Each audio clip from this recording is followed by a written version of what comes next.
Opo, naisipan ko lang kasi pag mga... Kasi nakakita ako. Yo! Opo, promise. Nakita ka na ba ng ano mo? Nakita ka na ng mga viewers mo? O ano lang? More on boses lang. Nakakita po ako accidental, pero hindi po talaga ako nagpapakita. Hindi po. Marami talagang vlogger na gano'n. Ayun. Ako kasi, madalas ako nagpapakita eh, kahit sa Hindi, pag ganito naman yung itsura, syempre. Danilo Baris. Hindi nga mapagsuklay. Ayun. Bale, namit ko yung anak niyo one time, nagbabike, sabi ko. Tapos nung malaman ko, talaga, tatay mo si Art Flores. Sabi ko, gusto ko hawakan. Actually, meron pa akong layout talaga sa mukha niyo. Talagang kailangan ko talaga na, hindi ko lang siya magawa-gawa kasi, kumbaga parang special content eh. Yung parang pagsasabay-sabay ko. Pero pag nakita niyo po, pwede niyo po siyang check ngayon sa YouTube. May kaka-upload lang po ako ngayon na gawa ko. Ano naman? Sino?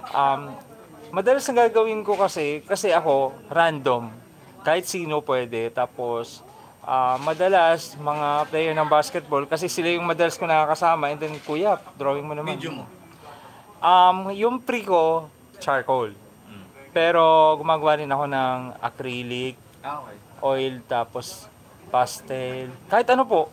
Pero ano lang po talaga, di pa ako nag-aral. Kaya, kumbaga, I consider it substandard. Pero, na-appreciate naman ng iba. Kasi siguro dahil substandard kasi nga. Sinasabi mo. hindi ako nag-ano sa school eh. Opo. Pero mas Walang maganda, formal, mas maganda ngayon eh. Kasi mas lamang ka kasi yung mga nag-aaral.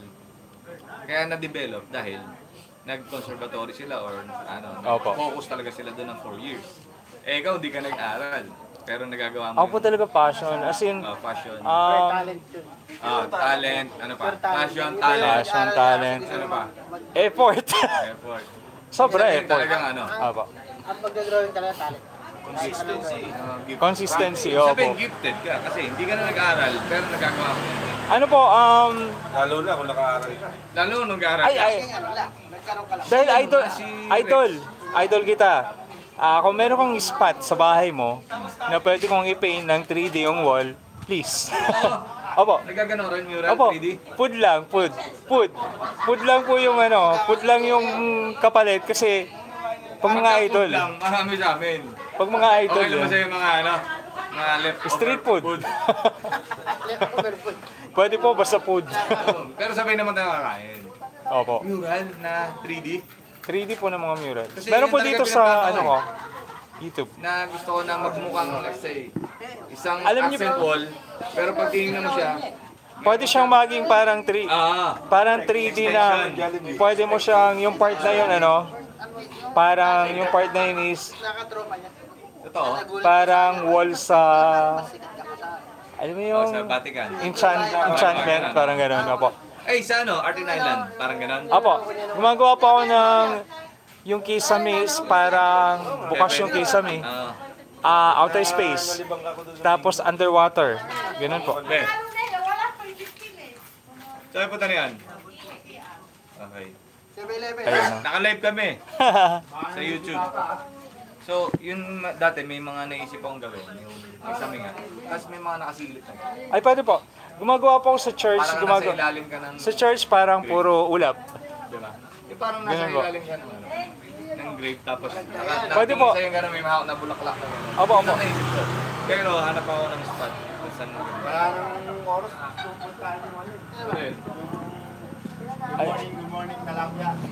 Ayun, nakakatawa kasi nandito tayo ngayon sa Tibigang lamay ni Tatay Larry Villanueva. And nakita ko yung idol ko talaga, pinaka-idol ko sa dutdutan. As in, pinaka. Sa lahat ng artist sorry kay Apo Wangod, pero ito talaga.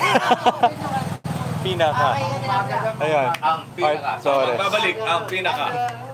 Pinaka. Ayun pagkakita ko pa, kilala ko yun Nakapalo po kasi ako sa inyo. Thank you May follow nga to si Art in Island. Ay, siya. Ayun. Hindi pa pala umabot ng birthday ni Rex. Oh, bakit? Nalaman ko kami December na 5 si Rex. Papa. Ano ba alis siya? December 3. Advance natin yan. Isang linggo agad bibigay. Igen, upo ka rito, fixan ko kayo. I-ano ko lang, i-cover ko lang. Ito thumbnail ko. Ayun Ilan na barista ka? po. Ito yung, para talaga